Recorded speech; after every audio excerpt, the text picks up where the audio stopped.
नमस्कार। आपका अखबार के इस अंक में आपका स्वागत है। मैं हूं प्रदीप सिंह। देश के दो मुख्यमंत्री ऐसे हैं जिनको अदालतों से फटकार पर फटकार लग रही है।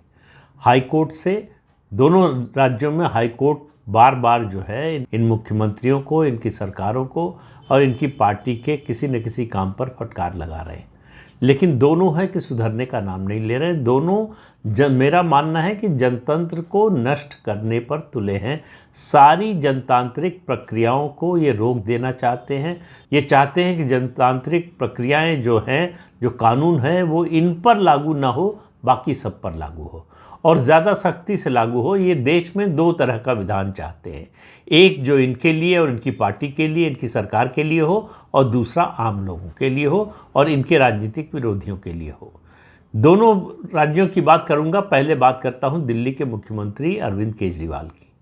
मेरा मानना है कि दिल्ली हाई कोर्ट का जो फैसला आया है मंगलवार को, उसने देश के जनतंत्र को बचाने का और ख़ास तौर से भ्रष्टाचार विरोधी अभियान को बचाने का, उसको जीवित रखने का बहुत बड़ा काम किया है, बहुत बड़ा मददगार साबित हुआ है।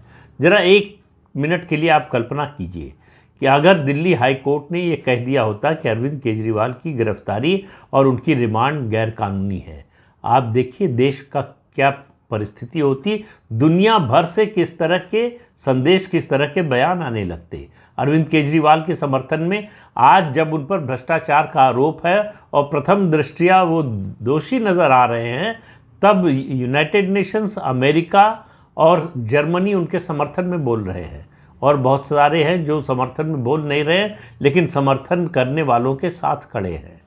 तो जाहिर है कि ये अंतर्राष्ट्रीय ताकतें अरविंद केजरीवाल का समर्थन कर रही हैं और अरविंद केजरीवाल का जेल जाना उनके लिए बहुत बड़े नुकसान की जो है वो एक तरह से उसका प्रमाण है, उसका सबब है। अरविंद केजरीवाल जो है लगातार केंद्रीय जांच एजेंसियों के संबंध तक को चुनौती दे रहे हैं, गैर कानूनी बताते हैं। वो शराब घोटाले को अभी तक जो दिल्ली में हुआ, दिल्ली सरकार की हुई बनाई हुई नीति पर हुआ, उसको काल्पनिक बताते रहे। अब वो और उनकी पार्टी कह रहे हैं कि दरअसल ये शराब घोटाला बीजेपी ने किया। अब आप इससे समझिए कि झूठ बोलने की किस सीमा तक वो जा सकते हैं, इससे आप अंदाज़ा लगा सकते हैं। जो बात दिल्ली हाई कोर्ट ने मंगलवार को कही, उससे आप समझिए कि क्या उसका असर भविष्य में हो सकता है। दिल्ली हाई कोर्ट ने माना कि पीएमएलए के तहत कंपनी एसोसिएशन ऑफ पीपल होती है। इसी तरह से आम आदमी पार्टी को एसोसिएशन ऑफ पीपल माना, जो ईडी का आरोप यानी एनफोर्समेंट डायरेक्टरेट का आरोप है, और अरविंद केजरीवाल को दो तरह से आरोपी बताया, एक निजी हैसियत में, दूसरा आम आदमी पार्टी के मुखिया होने के नाते। इसका जो लॉजिकल कंक्लूजन होगा, लॉजिकल कॉन्सिक्वेंस होगा, वो ये होगा कि अगर ईडी अपने इस आरोप को साबित, उनके ऊपर जो लगाया गया है कि शराब घोटाले में दलाली ली गई, पैसा लिया गया, रिश्वत ली गई, उसके लिए जो है उसकी जो नीति थी उसमें बदलाव हुआ, और गोवा के चुनाव में जिस तरह से खर्च हुआ उसके जो प्रमाण हैं, हवाला ऑपरेटर के जरिए जिस भेजा गया उसका जो बयान है, ये सब अगर साबित हो जाता है तो आम आदमी पार्टी का रजिस्ट्रेशन एक पॉलिटिकल पार्टी के रूप में ख़त्म किया जा सकता है। इसलिए बौखलाए हुए हैं अरविंद केजरीवाल और उनकी पार्टी के लोग।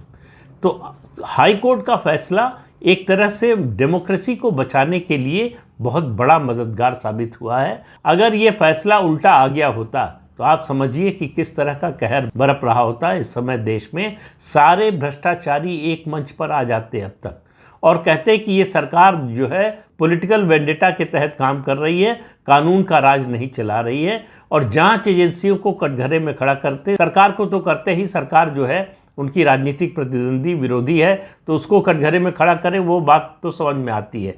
लेकिन जांच एजेंसियों को, जो इंडिपेंडेंट जांच एजेंसियां हैं, जो कानून के मुताबिक काम कर रही हैं, उनका मनोबल तोड़ने का बहुत बड़ा कारण बन जाता दिल्ली हाई कोर्ट का फैसला अगर इसका उल्टा आता तो दिल्ली हाई कोर्ट ने जो फैसला दिया है तथ्यों, तर्कों, कानून और संविधान के आधार पर दिया है। अब अरविंद केजरीवाल ने इस फैसले को सुप्रीम कोर्ट में चुनौती दी है। मुझे उम्मीद है कि सुप्रीम कोर्ट इन बातों पर गौर करेगा। वो न केवल कानून और संविधान की सोचेगा बल्कि देश के बारे में भी सोचेगा कि अगर इस तरह के लोगों को संरक्षण कानूनी मिलता है, किसी तरह की रियायत मिलती है, तो उसका पूरे देश पर, पूरे देश की डेमोक्रेसी पर क्या असर पड़ेगा। तो अरविंद केजरीवाल जो हर केंद्रीय जांच एजेंसी को चुनौती देते हैं, उनको लगता है कि मैं बार बार इस बात को कहता हूं और वो अरविंद केजरीवाल इस बात को मानते हैं, उनके लोग भी मानते हैं कि उनके ऊपर जो है सामान्य कानून लागू नहीं होना चाहिए। अरविंद केजरीवाल के लिए अलग से कानून होना चाहिए। सामान्य लोगों के लिए जो कानून है वो अरविंद केजरीवाल और उनकी पार्टी, उनके साथियों पर लागू नहीं होना चाहिए। इसी कानून के तहत उनके डिप्टी सीएम एक समय रहे मनीष सिसोदिया जेल में है, उनके साथी मंत्री रहे सत्येंद्र जैन जेल में हैं, उनकी पार्टी के वरिष्ठ नेता संजय सिंह अभी जमानत पर छूट कर आए हैं। जमानत पर छूटने को जो लोग इस तरह से उसकी खुशी, उसका जश्न मनाते हैं जैसे बाइज्जत बरी हो गए हों, इससे आप समझ लीजिए कि कितने संकट में घिरे हुए हैं, कितनी परेशानी में हैं। कि डूबते को तिनके का सहारा कहते हैं, तो वो उनको लगता है कि ज़मानत ही बहुत बड़ी नियामत है और उनको लगता है कि ज़मानत मिलना मतलब हम बरी हो गए। ये इस तरह की सोच है। तो अरविंद केजरीवाल जिस तरह का दावा करते रहे हैं, जिस तरह की राजनीति का दावा करते रहे, उसके ठीक उलट उन्होंने राजनीति की। जिन पार्टियों पर भ्रष्टाचार का आरोप लगाते रहे, जिन नेताओं पर भ्रष्टाचार का आरोप लगाते रहे, भ्रष्टाचार के मामले में उन पार्टियों, उन नेताओं से बहुत आगे निकल चुके हैं। तो अरविंद केजरीवाल के लिए आगे की राह बहुत मुश्किल है। अगर संविधान और कानून के मुताबिक सब कुछ चला तो अरविंद केजरीवाल के लिए जेल से निकलना बहुत मुश्किल होगा। लंबे समय तक उनको जेल में रहना पड़ेगा और मेरा तो मानना है कि अगले विधानसभा चुनाव से पहले वो जेल से नहीं निकल पाएंगे। वो आरोप कुछ भी लगाते रहें, अदालत ने कहा कि ये लड़ाई केंद्र सरकार और दिल्ली सरकार या आम आदमी पार्टी के बीच में या अरविंद केजरीवाल के बीच में नहीं है, ये लड़ाई जांच एजेंसी और अरविंद केजरीवाल के बीच में है। जांच एजेंसी ने इस घोटाले की जांच की है, उसने सबूत जुटाए हैं, प्रमाण जुटाए हैं और उनके आधार पर उनको कस्टडी में लिया और उनकी गिरफ्तारी की और अदालत ने उनको प्रमाणों को प्रथम दृष्टया सही माना, इसलिए जेल भेज दिया।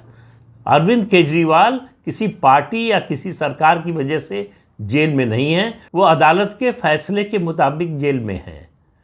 इस बात को मानने और समझने को अभी तक आम आदमी पार्टी और अरविंद केजरीवाल और उनके साथी तैयार नहीं हो रहे। तो आप समझ सकते हैं कि इनके हाथ में अगर इससे बड़ी सत्ता हो, इससे ज़्यादा अधिकार हो, तो ये देश को कहाँ ले जाएंगे, देश को किस तरह से और कितना लूटेंगे, इसका अनुमान भी आप नहीं लगा सकते। दूसरे मुख्यमंत्री की बात करें, वो है पश्चिम बंगाल की मुख्यमंत्री ममता बनर्जी, जो अरविंद केजरीवाल से एक कदम आगे हैं। वो एक कदम आगे इसलिए हैं कि उनके राज्य को पूर्ण राज्य का दर्जा हासिल है और उनके पास राज्य पुलिस भी है। अरविंद केजरीवाल के पास राज्य पुलिस नहीं है, नहीं तो वो भी वही कर रहे होते जो ममता बनर्जी करती हैं। जब सीबीआई जांच करने के लिए जाती है कलकत्ता के पुलिस कमिश्नर की चिटफंड घोटाले में, तो वो जांच एजेंसी के खिलाफ और आरोपी पुलिस कमिश्नर के समर्थन में धरने पर बैठ जाती है।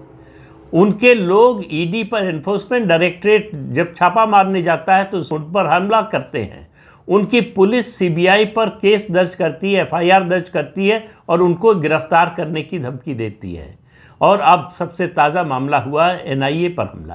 एनआईए जो नेशनल इन्वेस्टिगेटिंग एजेंसी है, जो सिर्फ आतंकवाद के मामलों की जांच करती है, किसी नेता की जांच नहीं करती, किसी भ्रष्टाचार की जांच नहीं करती, नेशनल सिक्योरिटी से जुड़े मुद्दों की जांच करती है। वो नेशनल इन्वेस्टिगेशन एजेंसी पश्चिम बंगाल के पूर्व मेदिनीपुर में गई, मेदिनीपुर जिले में भूपति नगर में गई।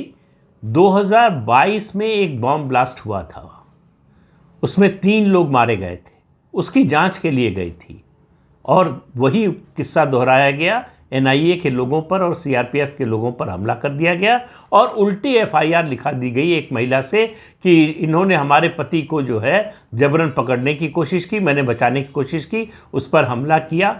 और एफआईआर में सेक्शन 325 के तहत बुधवार को कलकत्ता हाई कोर्ट ने कलकत्ता की पुलिस को और सरकार को फटकार लगाई कि आपने सेक्शन 325 में मामला दर्ज किया गया है। ये मामला लागू होता है जब जानबूझकर किसी को गहरी चोट पहुंचाई जाए और अगर ये आरोप साबित हो जाए तो 7 साल तक की सज़ा हो सकती है।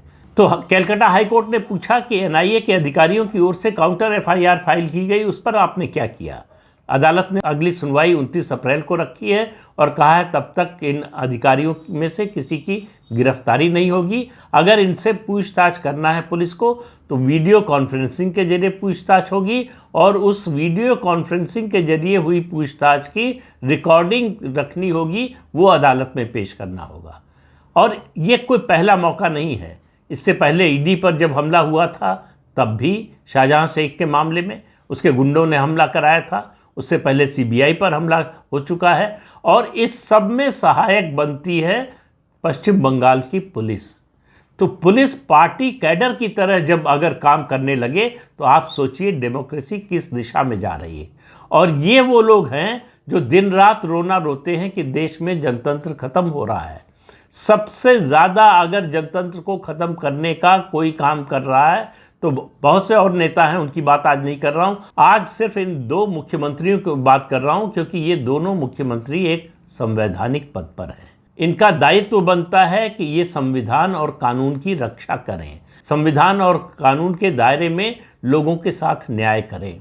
जब केंद्रीय जांच एजेंसियां इनके निशाने पर आ जाएं, जब केंद्रीय जांच एजेंसियों पर हमला होने लगे तो आप समझ सकते हैं कि कानून व्यवस्था की राज्य में क्या स्थिति है। दिल्ली में ये स्थिति सिर्फ इसलिए नहीं आई है, फिर कह रहा हूं कि अरविंद केजरीवाल के पास पुलिस नहीं है, पुलिस दिल्ली में केंद्र सरकार के पास है।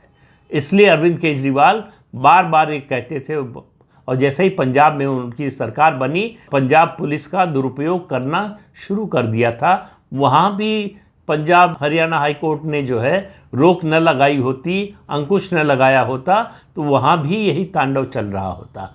लेकिन वहाँ ऐसा लगता है कि भगवंत सिंह मान को जल्दी बात समझ में आ गई और उन्होंने अरविंद केजरीवाल जैसा खेल खेलने से शायद मना कर दिया या सहयोग करने से मना कर दिया। तो ये 2 मुख्यमंत्री ऐसे हैं जो मेरा मानना है कि इस देश की जनतांत्रिक व्यवस्था पर कलंक की तरह हैं। ये जनतंत्र को नष्ट करने पर तुले हुए हैं। कोई भी तरीका हो, हमारी सत्ता बचनी चाहिए, हमारी कुर्सी बचनी चाहिए। अपनी कुर्सी बचाने के लिए हम किसी हद तक जा सकते हैं, कानून तोड़ सकते हैं, संविधान का उल्लंघन कर सकते हैं, संवैधानिक संस्थाओं पर हमला कर सकते हैं, उनके खिलाफ कुछ भी बयान दे सकते हैं और उनके खिलाफ अगर हमारे पास शक्ति है तो कार्रवाई करने का भी काम कर सकते हैं, उन पर हमला भी करवा सकते हैं। तो ये बात आप याद रखिए, जब भी इंडी अलायंस और उसके गठबंधन के साथियों की ओर से जनतंत्र पर हमले की बात हो तो इन दोनों मुख्यमंत्रियों के कारनामों की याद जरूर रखिएगा। इन दोनों मुख्यमंत्रियों ने एक बड़ा संवैधानिक प्रश्न उठा दिया है कि अगर राज्य सरकारें इस तरह से काम करने लगेंगी तो देश चलेगा कैसे, देश में संविधान का राज कायम होगा कैसे, किस तरह से संविधान को बचाया जा सकेगा, किस तरह से केंद्र और राज्य के संबंधों को बचाया जा सकेगा, किस तरह से अराजकता को फैलने से रोका जा सकेगा। ये गंभीर प्रश्न हैं। मुझे लगता है 4 जून 2024 के बाद इन प्रश्नों का भी जवाब मिलेगा। तो इस अंक में इतना ही। अगले अंक में फिर मिलेंगे किसी नए मुद्दे के साथ। तब तक के लिए इजाज़त दीजिए। आपसे अनुरोध है कि ये चैनल देखिए, शेयर कीजिए, लाइक कीजिए और सब्सक्राइब ज़रूर कीजिए। नमस्कार।